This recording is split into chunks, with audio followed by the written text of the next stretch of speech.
serait mentir de dire qu'on n'a pas peur. Pourquoi ? Parce que le risque est là. Mais en opération, il y a le courage collectif. C'est quelque chose qui est redoutable en termes d'efficacité, parce que ça veut dire que l'on est prêt à aller se faire flinguer pour aller sauver un collègue. Tous. Quel comportement adopter face à un preneur d'otages ? Comment négocie-t-on avec lui ? Est-ce qu'on peut mentir ? Et comment gère-t-on ses émotions lorsque des vies sont en jeu ? Salut, c'est Hugo, j'espère que vous allez bien. On se retrouve aujourd'hui pour un 5e épisode de cette série consacrée à la découverte de métiers d'exception. Après notamment François Hollande sur la fonction de président, Thomas Pesquet sur la vie dans l'espace ou encore Max Verstappen, le champion du monde de Formule 1, sur les coulisses du quotidien d'un pilote. Aujourd'hui, on se retrouve donc avec Christophe Coppen, un ancien négociateur du RAID, l'unité d'élite de la police nationale. Au passage, je le dis à chaque fois, mais si ces vidéos vous plaisent, évidemment pour nous soutenir et pour ne pas louper les vidéos suivantes, pensez à vous abonner à cette nouvelle chaîne YouTube et à activer les notifications si jamais c'est pas encore le cas pour ne pas louper les vidéos suivantes. Je crois que j'ai tout dit, je vous laisse donc tout de suite avec ces réponses. Première question déjà, comment devient-on un négociateur du RAID ? Il faut savoir que c'est véritablement en effet un métier. Et ce n'était pas le cas quand je suis arrivé au RAID, puisque c'était une spécialité. Il y avait déjà un groupe de négociation qui était en place. Mais pour en faire un métier, en fait, il faut structurer, formaliser les connaissances, s'appuyer sur une université, construire un véritable cursus, donc avec des épreuves, des domaines extrêmement spécifiques. Là, en l'occurrence, l'ensemble des sciences humaines. Il faut passer par la fac de médecine pour faire de l'expertise mentale. Et tout ça, en fait, ça nous donne un ensemble donc de savoirs qui nous permettent de les évaluer et ensuite donc d'en faire un véritable métier reconnu au répertoire national de certification professionnelle. Donc c'est un véritable métier de négociateur de crise et pour information, il est ouvert uniquement dans les forces spéciales police et gendarmerie, donc le GIGN pour la gendarmerie et le RAID pour la police. Et voilà. Et il n'y a personne d'autre donc qui ne peut accéder à cette formation-là, qui maintenant est un vrai métier de négociateur. Quelle est la qualité principale à avoir ? Il y en a quand même quelques-unes. Indiscutablement, la première de toutes, c'est l'écoute. Et d'ailleurs, pour information, si tu regardes bien la tenue des négociateurs du RAID, sur l'une des manches, comme tous les opérateurs du RAID, eh bien, il y a la panthère noire, celle qui est donc l'animal totem de l'unité. Mais sur l'autre côté, il y a un logo qui est avec Oedipe et le Sphinx. Oedipe face au Sphinx. Alors, ça remonte à la mythologie. Hein, le Sphinx mettait en péril la cité, il posait une énigme, et Oedipe a trouvé la réponse à cette énigme, par là même donc a réussi à supprimer la menace sur la ville. Alors on a trouvé, c'était notre psy qui avait eu cette très bonne idée, et il s'était dit, bah voilà, ça serait une bonne représentation pour les négociateurs. Eh bien, ce qu'il faut voir, c'est qu'on a en fait une phrase qui se trouve sous le blason, et qui est « l'écoute est notre arme ». C'est véritablement en fait la qualité numéro 1 pour les négociateurs. C'est pas forcément de bien s'exprimer, d'avoir un stock verbal incroyable, etc. Tout ça, c'est des plus. Mais par contre, l'écoute est vraiment quelque chose de formidable. Ensuite, il faut de la vivacité d'esprit quand même, parce que à plein de moments, on est surpris. On est surpris par la personne qui est en face de nous, elle peut nous interpeller sur des choses qui sont assez dérangeantes. Il faut savoir travailler en équipe, c'est très important. Et puis, cette agilité intellectuelle, on l'a ou on l'a pas. Si on n'arrive pas à maîtriser son stress et puis si on n'arrive pas donc à l'utiliser, on va dire intelligemment, pour justement en faire une force, en faire quelque chose qui te dope, et bien là à ce moment-là, ouais, c'est très pénalisant. Alors on peut s'entraîner, bien sûr, mais quand même c'est mieux si on est stable dès le départ. Avoir une vie de famille, c'est possible ? Alors non seulement c'est possible, mais c'est justement recherché lorsque l'on fait du recrutement. On cherche à avoir des gens stables, donc des gens qui ont envie de rentrer à la maison le soir. Que tu imagines bien que si on avait des aventuriers qui voulaient tout le temps être dans le risque et puis dans le challenge à risquer leur peau, ils pourraient être extrêmement dangereux pour l'ensemble des autres opérateurs, mais également donc pour la réussite de la mission. Donc on a cherché à avoir des gens déjà stables. Alors après, l'alchimie, c'est justement d'arriver à les maintenir dans cette stabilité de vie. Et donc là, par contre, c'est très compliqué. Compliqué parce que on est au service de l'État, on est ce que l'on appelle l'ultima ratio, l'ultime recours de l'État, donc sur la partie police, donc pour résoudre des crises. Et à ce titre-là, on est corvéable à souhait. Donc ça veut dire qu'on doit avoir des gens qui sont formidables dans notre entourage pour accepter que pendant 5 ans, renouvelable une fois, 10 ans au total, eh bien, on puisse être justement totalement à disposition de l'État. Après, il faut bien se dire une chose, c'est que on incarne quand même quelque chose de très fort autres, également pour les proches, pour la famille, etc. On incarne des gens qui vont aller sauver d'autres personnes. Donc par là même, il y a une très grande indulgence à l'égard justement de nos contraintes. Voilà. Je pense qu'il faut avoir des gens intelligents avec soi. Comment est-ce qu'on gère ses émotions ? Les émotions sont extrêmement perturbatrices, extrêmement. Donc ça veut dire que si on n'est pas capable de les discipliner, là, à ce moment-là, ça devient un véritable handicap pour nous. Par exemple, on peut être extrêmement ému par une mère qui nous supplie d'aller récupérer ses enfants qui sont pris en otage par son ex-mari. Il faut savoir discipliner nos émotions. Plus facile à dire qu'à faire. Mais la réalité, c'est que physiquement, on fait comme si on posait nos émotions à la porte, de manière à ne pouvoir utiliser que les émotions qui nous intéressent, parce qu'il faut créer du lien avec la personne. Et pour ça, il faut savoir utiliser les émotions, parce que sans émotion, pas de prise de décision. Je crois que ça serait mentir de dire qu'on n'a pas peur. Pourquoi ? Parce que le risque est là. Il faut bien voir que c'est parce que les gens ont échoué avant, ce qu'on appelle les primo-intervenants, parce qu'ils ont échoué avant, là, à ce moment-là, on n'a pas le choix. Il faut qu'on y aille, nous. Donc ça veut dire que c'était très dangereux. Sinon, on ne nous appellerait pas. On n'appellerait pas la cavalerie. Donc, on y va. Et forcément, les situations, elles peuvent être, par exemple, devoir amener l'individu à ouvrir sa porte, et puis il te présente le fusil, tu vois, en face de la figure. Et n'importe qui aurait peur dans des conditions comme ça. Sauf que on a cette espèce donc de discipline personnelle qui est que c'est très très bien organisé. On a des snipers qui nous couvrent, on a le groupe d'assaut qui est pas loin, il y a des chiens d'assaut qui peuvent être lancés à tout moment. Et puis on fait pas des choses qui sont non plus, tu vois, totalement superflues ou stupides. Alors sur la question de la peur en elle-même, la peur elle est salvatrice. Je crois que le jour où on n'a plus peur en opération, ce jour-là, il faut se poser la question de savoir si on reste ou si on part. Il faut se dire, attention, on peut être dangereux véritablement pour les autres. Alors ensuite, sur la question du courage, juste une chose. Quand on est recruté avec des tests, et donc on nous teste sur le courage, bien sûr, sur tout un tas de paramètres, mais entre autres le courage. Mais en opération, il y a le courage collectif.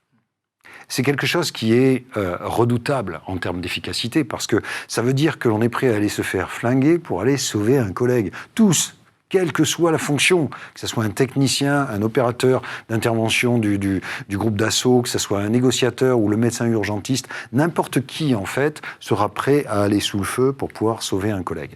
Ce courage collectif, il nous oblige. Il nous oblige. Donc, quelque part, il nous porte, en fait, à être encore plus courageux. Donc, la peur est là, mais elle est raisonnée. Le courage est là, mais il est discipliné. Par quels moyens de communication est-ce qu'on négocie ? Alors, on essaye le plus possible, en fait, de travailler à distance avec le téléphone. Pourquoi ? Parce que, tu le sais, il y a plusieurs modes de communication. Il y a la communication verbale, donc c'est ce que je dis quand je parle. Est-ce que je parle en français, en anglais, etc. Est-ce que j'ai un langage sophistiqué, pompeux, ou est-ce qu'au contraire, j'ai un langage tout à fait accessible, voire pourquoi pas de l'argot à certains moments, etc. Donc ça, c'est la partie verbale. Ensuite, il y a un paramètre donc, qui est le paraverbal. Le paraverbal, c'est notamment la musique que tu prends quand tu expliques les choses. Tu sais, ça fait des variations, on appelle ça de la prosodie. C'est la vitesse d'élocution, c'est le ton que l'on utilise. Eh bien, quand on est au téléphone, il n'y a que ces deux modes-là, en fait, qui réellement sont accessibles à la personne. C'est la voix et rien que la voix. Ouais, exactement. Donc tout ce que l'on va discipliner autour de la voix.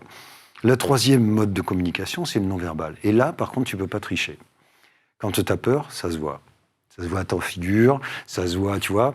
Si le type il dit, bon, écoute, voilà, je vais tuer l'otage. Donc, pour réduire ces éléments-là, on travaille par téléphone le plus possible. Une fois que ça a été géré par téléphone, à ce moment-là, quand on a suffisamment de garanties, on va aller faire un face-à-face avec la personne. Quels sont les types d'interventions ? Du plus simple au plus complexe. Le plus simple, c'est quelqu'un qui voudrait bien sortir, mais il ne sait pas comment faire. Donc il est retranché chez lui, il a menacé, bon, voilà. On le prend au sérieux parce qu'on pense qu'il est en effet armé, et donc on appelle le RAID pour voir si on peut débloquer la situation, et il est bien content de se rendre. Donc c'est des situations ultra simples. Ensuite, tu as, dans les situations qui sont pour nous aussi les moins dangereuses, à notre niveau, tu as par exemple les suicidaires. Les suicidaires, c'est quelqu'un qui est auto-agressif, donc qui veut se tuer. Et là, à ce moment-là, bon, Normalement, on n'a pas de danger particulier. On ne va pas aller au 15e étage avec lui, se mettre à côté du vide, pour, comme dans certains films, mettre la menotte en disant « bon, on saute tous les deux, ok, ou on saute pas ». Non, c'est du cinéma tout ça. La réalité, c'est qu'on essaye justement d'être dans des situations qui permettent de stabiliser notre suicidaire et puis de faire en sorte donc qu'il se résigne donc à revenir en arrière et à laisser son idée de se tuer. Donc ça, c'est relativement facile, ces choses-là. Et puis après, tu as ce que l'on appelle les forcenés. Donc le forcené, c'est un individu retranché armé qui est quelque part. Donc ça peut être une situation qui est post-homicide. Il a tué quelqu'un et là ensuite il est retranché. Il ne sait pas comment sortir de cette situation. La police est arrivée, il est bloqué à l'intérieur.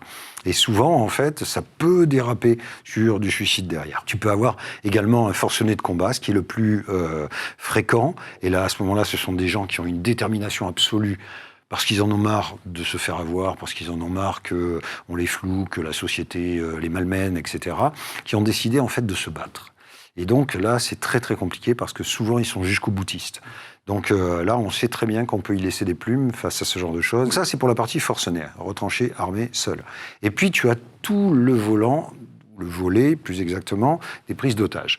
Prises d'otages qui peuvent être ce qu'on appelle domestiques. Prise d'otage domestique, c'est le gars sur ses gosses, sur sa femme, etc., ou son ex-compagne. Ça peut être extrêmement dangereux parce qu'il peut y avoir des suicides altruistes. Ok, vous êtes malheureux, je suis malheureux, je vous tue, je me tue derrière, etc. Donc tu vois, on peut partir sur une situation toute bête de prise d'otage qui en fait va dégénérer sur un suicide collectif. Et puis ensuite, on a les preneurs d'otages criminels. Alors pendant quelques années, il y a eu des gens encore qui essayaient d'attaquer les banques et qui se faisaient piéger à l'intérieur. Et puis, tu as également les prises d'otages terroristes, où là, on est dans un degré, en fait, de gravité, de complexité qui est très, très important. Il faut faire attention parce que la négociation peut être à double tranchant, c'est-à-dire qu'on peut, en fait, offrir une tribune à ces gens-là, une tribune médiatique notamment, qui est totalement anormale, parce que de toute façon, derrière, ils tueront les gens. Donc la question qu'on se pose, c'est est-ce qu'il ne faut pas surseoir à la négociation et intervenir très vite. À quoi ça ressemble un début d'intervention ? La première des choses, et ça c'est du systématique, c'est le renseignement en amont.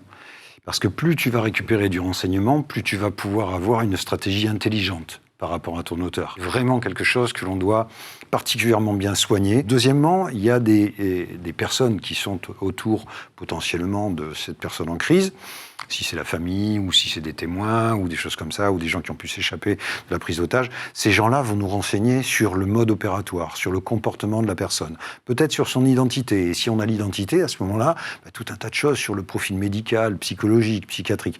Si on fait de l'expertise mentale dans la formation des négociateurs, c'est parce que justement, on a besoin d'être très très bon dans la lecture de tout un tas d'indices. Parce que tout parle, ok ? Tout parle. La manière dont on est habillé, le choix qu'on a fait d'une montre plutôt qu'une autre, etc. La manière dont on se présente, toutes ces choses-là sont d'excellents indicateurs. Donc, une fois que l'on a balayé justement ces informations qui permettent un petit peu de profiler, et peut-être même de profiler avec le dossier pénal de la personne, tu vois, les antécédents judiciaires, à ce moment-là, on se concerte entre nous sur la stratégie que l'on va utiliser. Pourquoi ? Parce que c'est pas le travail d'un homme, la négociation. C'est une équipe qui fonctionne. Et l'équipe, c'est une intelligence collective, et donc elle doit amener à ce que, en débattant rapidement entre nous, on puisse se dire, tiens, ça c'est une bonne idée, ça par contre, vraiment il ne faut pas qu'on aille dessus. Donc il y a des mots tabous. Il ne faut surtout pas aller, par exemple, parler de la famille, parce que ce gars-là, justement, il est en trop grand conflit. Puis il y a des mots totems, il y a des choses qui sonnent bien à l'oreille du gars. Par exemple, le fait d'être dans une proposition d'aide. Comment est-ce que je peux vous aider ? Combien de temps dure en moyenne une intervention ?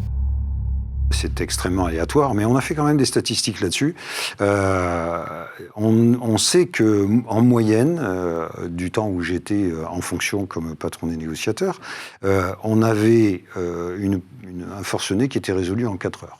Tu vois, en 4 heures, le type, en règle générale, s'était rendu. Il y avait une espèce de courbe, tu vois, au début, très motivé, plein d'adrénaline, etc. Puis au bout d'un moment, l'épuisement, parce qu'il faut payer la note. Plus tu as de l'adrénaline, plus tu consommes de l'énergie. Si tu consommes de l'énergie et que tu n'en remets pas dans la machine, forcément, tu pars donc en affaiblissement, en épuisement. Donc, on a 4 heures à peu près pour résoudre une situation de forcené, ce qui est quand même relativement long. Et on a 10 heures pour une situation de prise d'otage. 10 heures, pourquoi ? Parce que, d'abord, nous, on prend beaucoup de temps. On prend beaucoup de temps parce qu'il y a tout un tas de choses que l'on va mettre, en fait. On va appeler ça de la mitridisation, c'est-à-dire on pose des petites gouttes à certains moments dans le cerveau, dans la discussion du bonhomme, okay, et ça va percoler après au niveau des neurones. Okay, et donc, on va parfois le faire douter. À d'autres moments, on va le rassurer.